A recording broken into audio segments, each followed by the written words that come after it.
kasih dalam anugerah Tuhan kita Yesus Kristus, Bapak Ibu, Pak Mama, adik-adik, anak-anak dimanapun berada, saya Pendeta Adi Cahyono akan kembali dalam program Sapaan Gembala GKI 5. Hari ini akan membawakan renungan dengan tema kesejatian mimpi. Semua orang pasti pernah bermimpi, namun seringkali mimpi bisa memiliki arti, memiliki makna, tapi kadang-kadang mimpi juga seolah-olah hanya bunga tidur saja. Nah, kita akan merenungkannya pada saat ini. Sebelumnya mari kita berdoa.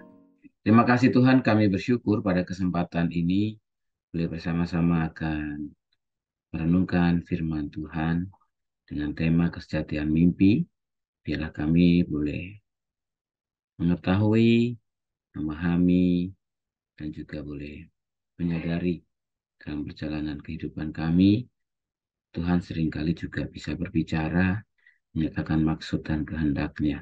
Kiranya Tuhan boleh berkenan atas segala sesuatu yang kami alami dalam hidup ini seturut dengan kehendak-Mu dan rencana-Mu. Dalam nama Yesus kami berdoa. Amin. Bacaan kita adalah dari kitab Kejadian pasal 37 ayat 10 dan ayat yang ke-11. Kejadian 37 ayat 10 sampai dengan 11 demikian. Setelah hal ini diceritakannya kepada ayah dan saudara-saudaranya, maka ia ditegur oleh ayahnya. Mimpi apa mimpimu itu? Masakan aku dan ibumu serta saudara-saudaramu sujud menyembah kepadamu sampai ke tanah. Maka iri hatilah saudara-saudaranya kepadanya. Tapi ayahnya menyimpan hal itu dalam hatinya. Ya, demikian pembacaan firman Tuhan. Saudara sekalian, pada umumnya mimpi seringkali dianggap sebagai bunga tidur. Secara psikologi, teori mengatakan mimpi seringkali muncul karena ada banyak hal yang disimpan dalam alam bawah sadarnya, sehingga ketika tertidur itu seringkali bisa muncul. Entah itu sebuah peristiwa yang traumatik, yang begitu mendalam terkesan, atau sesuatu yang ingin diraih, ingin didapatkan, sehingga sampai terbawa dalam mimpinya. Nah, secara teologis, Bapak Saudara, dalam Alkitab banyak sekali kejadian-kejadian yang tertulis berawal dari mimpi. Dalam bacaan kita hari ini jelas, mimpi Yusuf, di mana arti dari mimpi itu adalah Yusuf disembah oleh saudara-saudaranya, bahkan oleh orang tuanya sendiri. Dan itu tentu menimbulkan iri bagi saudara-saudaranya. Dan itu menjadi awal bagaimana perjalanan Yusuf dijalani. Tetapi mimpi juga terjadi ketika bayi Yesus akan datang ke dunia. Maria Yusuf dijumpai oleh malaikat lewat mimpi. Dan dengan mimpi-mimpi itu akhirnya Yusuf dan Maria tahu apa yang akan terjadi dalam hidupnya, apa yang harus dia alami, apa yang harus dia jalani dalam perjalanan kehidupannya. Kemudian, dalam Alkitab itu kalau kita perhatikan, Bapak Saudara, bahwa ternyata memang dalam mimpi itu Tuhan bisa berbicara. Tuhan sedang menunjukkan kepada umatnya apa yang akan terjadi di masa mendatang. Namun ada kesamaan yang kita bisa perhatikan dari pembacaan kita hari ini secara khusus, bahwa apa yang menjadi makna dari mimpi itu memang seringkali kalau kita ceritakan secara vulgar bisa membuat orang lain tidak percaya, bahkan menjadi marah, menjadi benci, menjadi iri. Walaupun pada kenyataannya terjadi mimpi itu.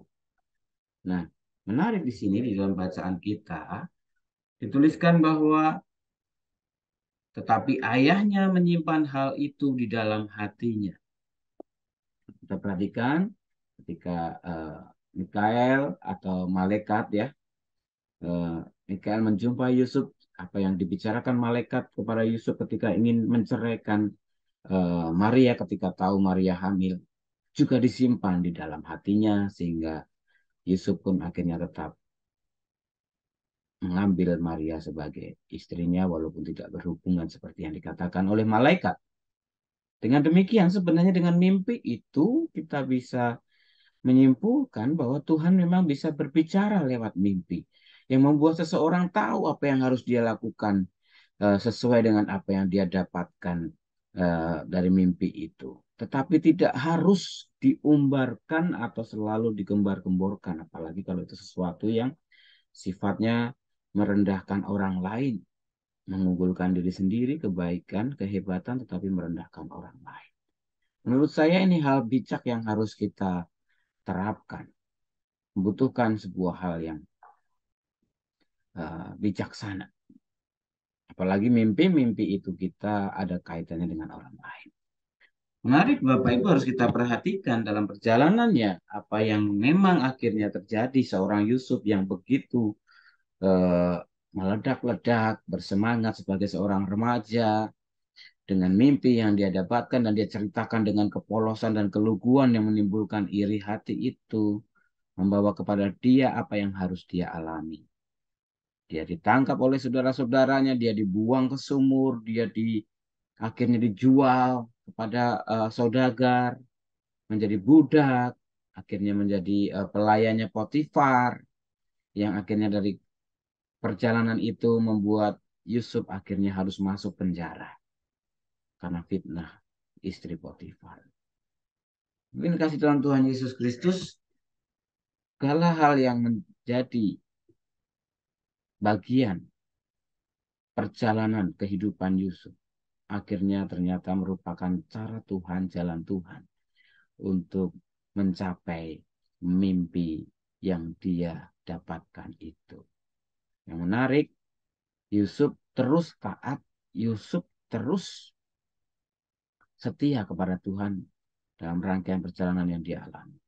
Penolakan oleh saudara-saudaranya, aniaya oleh saudara-saudara, fitnah kekejian oleh istri Potifar, bahkan diremehkan, diabaikan oleh juru minuman dan juru roti yang sudah dia bantu, dia tolong.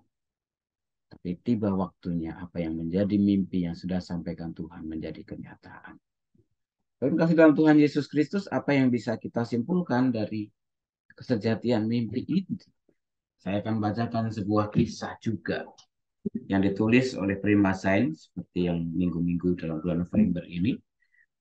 Pada suatu hari, seorang pemuda bertemu dengan orang tua yang bijaksana. Sang pemuda bertanya kepada Pak Tua itu, Pak Tua, apa yang sebenarnya yang dinamakan impian sejati di dunia ini?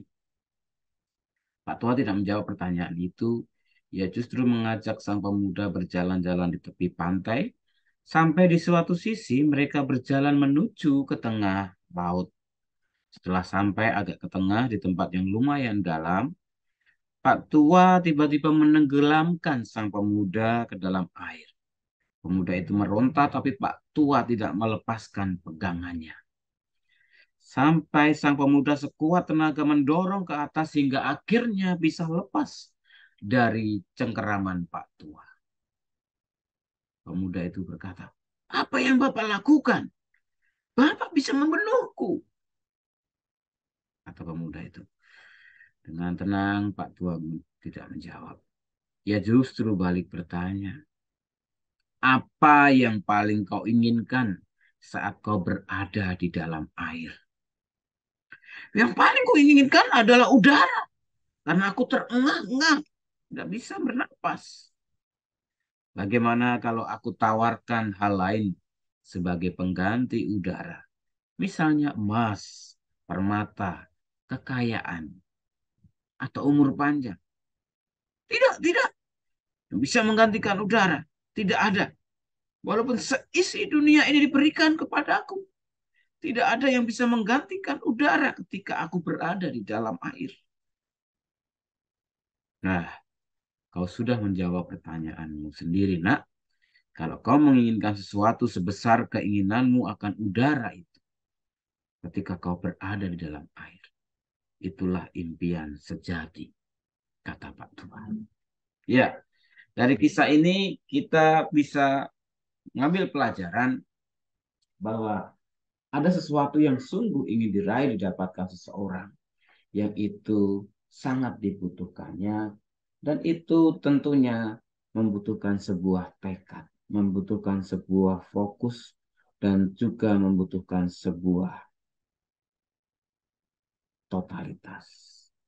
Yang dibutuhkan dari kisah tadi adalah paling utama adalah udara, napas.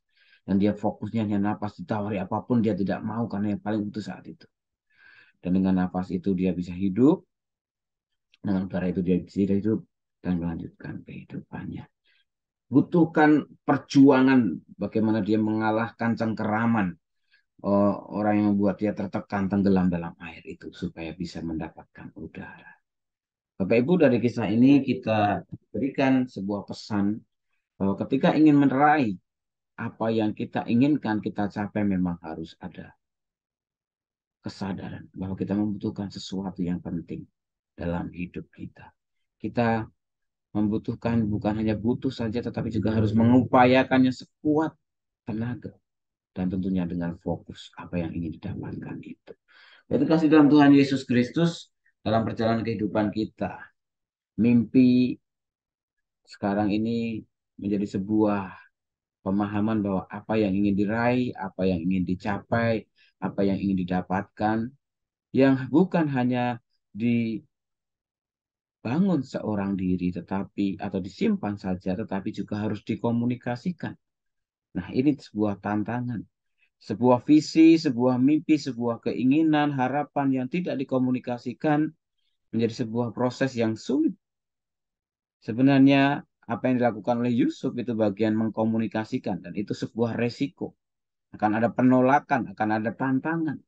Tetapi ketika seorang Yusuf percaya kepada Tuhan Allah, apa yang terjadi dalam dirinya, dalam hidupnya, maka Yusuf pada saat sampai pada titik di mana apa yang menjadi rencana Allah yang dihadirkan dalam mimpi Yusuf itu menjadi sebuah kenyataan. Dan mimpi yang bukan hanya untuk dirinya sendiri, tapi bagi keluarganya. Bukan hanya bagi keluarganya, tetapi bagi bangsa, bagi kemuliaan nama Allah.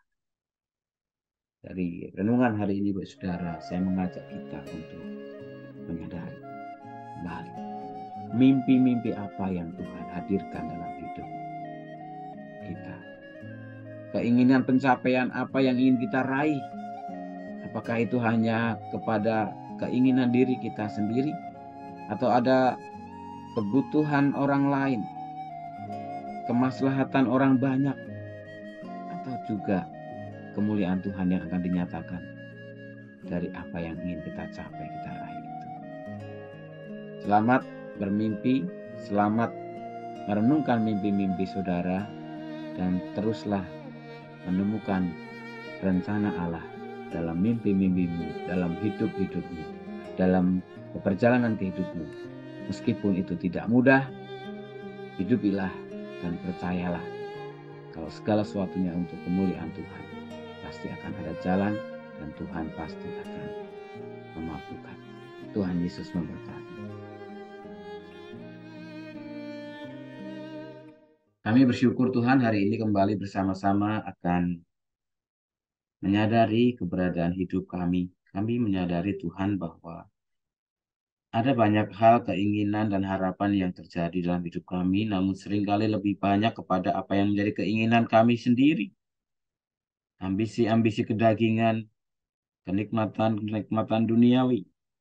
Tapi biarlah kami saat ini boleh kembali diingatkan, ada rencana Allah, ada karya Tuhan dalam kehidupan setiap kami. Dan di mana di situ menunjukkan kemurnian hati untuk terus mencari kehendak Tuhan, rencana Tuhan dalam kehidupan kami. Dan biarlah dalam perjalanannya meskipun tidak mudah mewujudkan rencana dan karya Allah dalam hidup kami tetap mau setia menjalaninya. Hingga kami beroleh sukacita dan bahagia ketika kami tahu bahwa keputusan kami, perjalanan hidup kami, apa yang kami raih dan kami capai, itu semua Tuhan, untuk kemuliaan nama Tuhan, untuk menjadi berkat bagi banyak orang, untuk menjadi kebahagiaan bagi keluarga kami, bukan semata-mata untuk diri kami sendiri. Tolonglah setiap kami, Tuhan. Kami bersyukur hari ini berbahagia bersama Bapak Enderdi Kartadinata yang bertambah usia pada hari ini. Tuhan menolong berkati agar hidupnya terus dipenuhi dengan ungkapan syukur, kebahagiaan dan sukacita bersama orang-orang terkasih umumnya secara khusus dan juga dengan relasi atau komunitas di mana dia berada. Kami mendoakan untuk gereja Tuhan dalam minggu-minggu ini masa untuk memasuki masa raya Natal dengan dimulainya Advent, Minggu Advent, besok Minggu Tuhan tolong agar panitia yang mempersiapkan segala sesuatunya boleh menjadi sarana kepanjangan tangan Tuhan untuk boleh menolong umatmu bersama-sama menyambut merayakan hari kelahiran Kristus Juru Selamat dunia dengan membuat iman kami terus bertumbuh searah rencana Tuhan. Kami juga menyerahkan Tuhan untuk segala sesuatu yang boleh menjadi rencana kegiatan gerejamu GKI 5 untuk penyusunan program kerja baik oleh bidang-bidang bersama dengan badan pelayanannya dan juga dengan uh, tim program yang akan melakukan kompilasi. Tuhan berikan hikmat bijaksana agar perencanaan-perencanaan ke depan juga boleh seturut dengan rencana dan karya Tuhan. Akhirnya kami serahkan hidup kehidupan kami Tuhan ke dalam tangan kasih-Mu. Kiranya dalam perjalanan kehidupan kami terus boleh menemukan, menjalani seturut dengan rencana dan karya Tuhan dalam hidup kami. Doa ini kami minta kami alaskan dalam satu nama Tuhan kami Yesus Kristus yang telah mengajarkan kami berdoa. Bapa kami yang di surga, dikuduskanlah namamu, datanglah kerajaanmu, jadilah kehendakmu di bumi seperti di surga. Berikanlah kami pada hari ini makanan kami yang secukupnya, dan ampunilah kami akan kesalahan kami, seperti kami juga mengampuni orang yang bersalah kepada kami. Jangan bawa kami dalam pencobaan, tapi lepaskan kami daripada yang jahat, karena Engkau yang punya kerajaan dan kuasa dan kemuliaan sampai selama-lamanya. Amin. Ikut, ikut.